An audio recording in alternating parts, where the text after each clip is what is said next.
और ज़्यादा मैं बोलूँगी क्योंकि समय बहुत हो गया है और सोचा नहीं था, क्योंकि अभी कोरोना काल में तो मुश्किल से हम लोग 20-30 और मुश्किल से 35 से ज़्यादा हम लोग हो ही नहीं पा रहे थे, और आज देख रहे हैं कि पूरा हॉल भरा हुआ है। तो ये मुझे लगता है कि मेरे पुण्य श्लोक पिताजी का आशीर्वाद है, कि वो यही चाहते थे। हमेशा उनका जो है 5 गाँव के बच्चे, 5 गाँव के लोग उनके आसपास घिरे हुए रहते थे, जिनको जो तकलीफ हो वहाँ पे आकर के बैठ जाते थे उनके पास।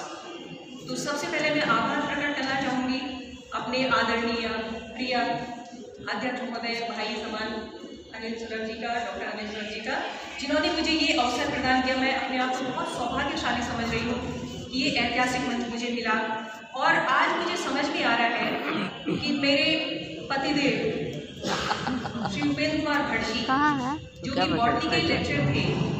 और वो बॉटनी के लेक्चर से छोड़ करके सरकारी नौकरी छोड़ करके और प्राइवेट जॉब में आए, और मैं जिस कॉलेज से पढ़ी हुई हूँ उसी कॉलेज से मुझे 3 बार का केवल मुझे जाके ज्वाइन करना था, और मैं जाके ज्वाइन नहीं की। तो आज मुझे बात समझ में आ रही थी, इसके पीछे कारण यही था, क्योंकि आज मेरे पुण्य श्लोक पिताजी को यही अपना जो है दूसरा पुण्यतिथि का अपना ये सब आयोजन करवाना था। आज मुझे पूरी तरह समझ में आ रहा है, नहीं तो ये ऐतिहासिक क्षण शायद मेरे लिए दुर्लभ होता। कई बार मेरे लिए बाहर से भी जॉब के ऑफर आए, लेकिन मैं नहीं गई। तो इसका कारण मुझे यही लगता है, क्योंकि मेरे पिताजी, आप लोगों ने सबने सुन ही लिया कि उनके साथ में क्या हादसा हुआ, और जब उनकी याददाश्त चली गई तो उन्होंने हमेशा ये याद किया, और जगह भी याद करते थे, लेकिन विशेषकर वो सीतामढ़ी, पटना और वैशाली, इनका वो जिक्र किया करते थे। और उनके लिए सब कोई, छोटा बड़ा बुजुर्ग, सब के लिए उनके राम जी हो चुके थे। वो किसी को भी कोई संबोधन और कुछ करते नहीं थे, केवल राम जी करते थे, शंख बजाते थे, माला जपते रहते थे और घंटा वादन करते रहते थे। और हर पास जो है उनकी आवाज में दुर्गा सप्तशती और शिव स्तोत्र, शिव चालीसा, सारा उनको कंठस्थ याद था, और सब कुछ भूल गए, लेकिन केवल वही याद रहा। और मेरे साथ से भी हादसा यही हुआ कि मेरे भी बचपन से जो मैं लिखती आई थी, तो कुछ कारणवश जो है, क्योंकि हम लोगों की नई शादी हुई थी, तो आप जान ही सकते हैं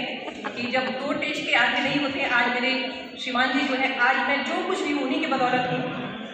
लेकिन कई बार हम लोगों में खटपट हो जाया करती थी, और जो लिखा हुआ था वो एक दिन गुस्से में आकर के मैंने कहा कि इसको बॉक्स में डाल दीजिए, मैं लिखूंगी नहीं अब, क्योंकि दिन भर तो घर में काम हो जाता है, और जो भी टाइम मिलता है वो रात को मिलता है 12 बजे के बाद। बच्चे हैं घर में और भी काम है, मैं एक समाज सेवी हूँ, समाज की सेवा में लगी रहती हूँ। तो मैं उनको बहुत बहुत धन्यवाद देती हूँ अपने पतिदेव को, कि उन्होंने यहाँ तक सहयोग किया। और जब हम लोगों ने घर शिफ्ट किया, किराए के मकान पे रहते थे, तो जब मेरा जो दहेज में सामान लेके आए थे, मेरा दहेज वही था जो मेरी हिंदी में रचनाएँ थी। मैं 2 कार्टन लेकर के आई थे सब, और वो मैंने बॉक्स में डलवा दिया था कि आप डाल दीजिए ऊपर। और 2 साल बाद जब उसको निकाला गया, तो उसके अंदर जो है केवल चूहों ने कतरन करके उसमें, समझ लीजिए उन्होंने क्या किया होगा, उसका कुछ भी मुझे मिला नहीं। कुछ समय मैंने छोड़ दिया था लिखना, केवल कोई कहता था कि हमारे लिए लिख लीजिए, तुमको मैं लिख करके दिया करती थी, या स्कूल में कुछ अपना मंचन होना है, बच्चों के लिए कुछ लिखना है, उनको दे दिया करती थी, किसी के बारे में लिखना है उनको दे दिया करती थी, लेकिन अपने नाम से मैं नहीं छपवाती थी, ना ही लिखती थी कभी भी। तो इधर मुझे लगता है कि मेरे पिताजी की जो अधूरी ख्वाहिश थी उनके जाने के बाद, तो यही कारण हुआ होगा कि मैंने अपनी वो रचनाएँ जो है संकलित करना शुरू किया है। अभी मेरी एक किताब का जो प्रकाशन आप सबके आशीर्वाद से हुआ है,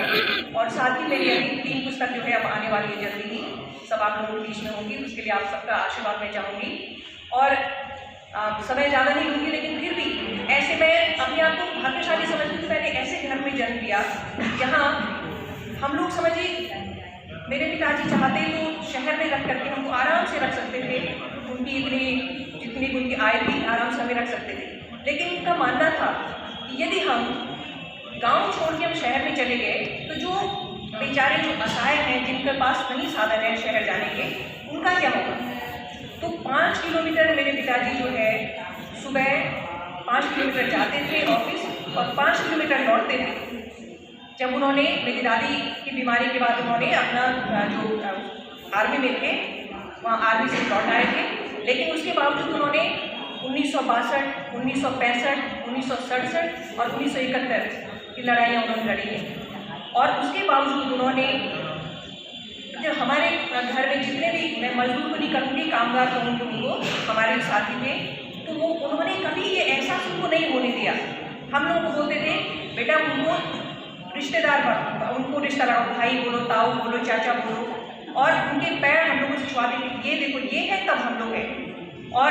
हमेशा उनके साथ में स्वयं काम करते थे कि देखो उनको ये महसूस नहीं हो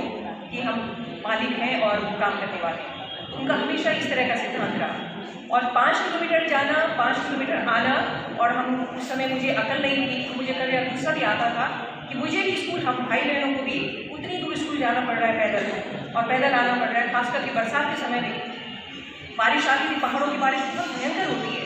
और ड्रेस भीग जाती थी, बैग हम लोग उससे बड़ी मुश्किल से बचा पाते थे। तो उस साथ हमारे साथी सब शहर में रहते, कितने आराम से जाते हैं, हम लोग इतनी दूर आना पड़ता है। लेकिन आज मुझे समझ में आता है, यदि हमारे माता पिता ने ऐसा नहीं किया होता तो शायद समाज के प्रति मेरा जो दृष्टिकोण है वो नहीं बना होता इस तरह का। आज मैं भी जो है अपनी स्कूल की बस छोड़ देती हूँ और तब मैं पैदल जाती हूँ स्कूल, क्योंकि यदि मैं बस में ही चली जाऊँ तो मुझे जो रोड पे जो घटनाएं घट रही हैं, जो असहाय हैं, क्या क्या हो रहा है सड़क पे, वो मुझे नहीं दिखाई देगा। कई बार मैं डांट भी खा जाती हूँ, मेरी एब्सेंट भी लग जाती है। हालांकि जो है मेरी क्लास कभी नहीं छूटती है, केवल असेंबली थोड़ा सा छूट जाती है और एब्सेंट लग जाती है मेरी, लेकिन उसमें मुझे कोई दुख नहीं होता, क्योंकि कोई बात नहीं, एब्सेंट हुआ, बच्चों की पढ़ाई नहीं छूटी। तो ये मेरे पिताजी, मेरी माँ का जो कि उनका पुण्य तब भी है कि मुझे ये सौभाग्य मिला है। और मेरे बच्चे जब छोटे थे तो मेरे बच्चे यही कहते थे कि मम्मी अपने तो परेशान होती है, क्योंकि जब जाती कहीं भी ले जाना है, हम 2 भाई 2 बहनें हैं, हमारी गोद में मम्मी बच्चों को बिठा देती है, अपनी गोद में तो बिठाओ बेटा, हमारी गोद में बिठा देती हूँ। कहीं कोई प्रोग्राम करवाना है, कुछ करवाना है, तो मैं हम अपने आसपास के जो बच्चे कहीं नहीं सक्षम है, मेरी कोशिश उन बच्चों के लिए रहती है हमेशा कि उन बच्चों को मैं आगे बढ़ाऊँ। जो सक्षम है तो कहीं उनको मौका मिल जाता है, लेकिन जो सक्षम नहीं है तो बच्चे उस समय गुस्सा करते थे, मम्मी अपने तो परेशान होती है, हमें भी परेशान करती है, हमारी गोद में बिठा देती है। लेकिन अब उनको समझ में आता है, क्योंकि अब वो भी वही काम कर रहे हैं। अब मैं उनको बोलती हूँ देखो समझ में आया ना, उस समय तुम लोग गुस्सा करते थे, आज तुमको अच्छा लग रहा है ना, तुम लोग भी यही कर रहे हो। तो ये यदि हम अपने बच्चों को इस तरह के संस्कार देते तो हमारे समाज में जो कमियां हैं वो धीरे धीरे अपने आप ही दूर होती चली जाएंगी। बहुत सारे लोग एक समान होते चले जाएंगे। हम मेरी माँ का था कि यदि खाना थाली पे रख दिया है, हमारे घर में कभी भी हम 5 भाइयों के अलावा ऐसा हुआ नहीं कि 5 ही भाई बन रहे हो, पूरा घर हमेशा भरा रहता था। लगता था कि कितने लोग हैं हम घर में। कई बार तो मेरे पापा जब ऑफिस से आते थे तो हमको पता नहीं होता था कि कितने लोग उनके साथ में आ रहे हैं, जो भी परेशान मिला रास्ते में, चलो साथ में। और तब बोलते थे घर में आकर के, क्या क्या आते तो शाम हो जाती थी, अंदर हो जाता था, तो बोलते थे बेटा इतने लोगों का खाना बनाने थे। हम लोग जो है उस समय हमारे यहाँ लाइट नहीं थी, लाइट ऊपर बाद में आई है, तो हम लोग यहाँ वो गैस होता था बड़ा वाला, वो जला करके या टॉर्च जला के बगीचे में जाते थे, सब्जी तोड़ के लाते थे और तब उतने लोग फिर से खाना बनता। वैसे हम लोग पता रहता था कि हमारा अपना ही खाना नहीं बन रहा है, कम से कम थोड़ा ज़्यादा बना के रखना है, लेकिन फिर भी कई बार ऐसा हो जाता था। माँ का हाल ये था कि माँ की थाली में यदि खाना है तो खाना यदि उन्होंने कोई आ गया और उन्होंने जूठा नहीं किया है, वो थाली उनको चली जाती थी और वो बिना खाए ही उनके चेहरे पर इतनी चमक रहती थी। हमको लगता है माँ ने खाया नहीं, फिर इतनी खुश है, इतनी मुस्कुरा रही, भूख नहीं लगी माँ, बोलती नहीं अब थोड़ी देर बनेगा ना खाना, कोई बात नहीं। तो जो भी हमारे इधर जो है, मैं कभी ईश्वर चाहेगा आप लोगों को मौका मिलेगा तो कभी मैं अपने यहाँ ले जाऊँगी आपको, जहाँ मेरा मायका है वहाँ बुलाऊँगी आपको। तो वहाँ के लोगों का सहारा वही घर था, जिसको भी लगा कि हम परेशानी में हैं तो वो दूर दूर से अपना चलाता था कि हमारा काम वहाँ जाके हो जाएगा, हम भूखे नहीं रहेंगे, कि हमारी जो भी परेशानी है इस घर में जाएंगे हमें सहारा मिल जाएगा। तो मैं आपसे ज़्यादा समय नहीं लूँगी, आप सबका बहुत बहुत धन्यवाद। और आज का दिन मेरे लिए लगता है कि मैं स्वर्ग में हूँ और मेरे पिताजी की आत्मा आज बहुत तृप्त हो रही होगी। और एक बार मैं फिर से जो है कई दिन से जो है अपने भाई समाज खड़े जी का धन्यवाद करना चाहती हूँ।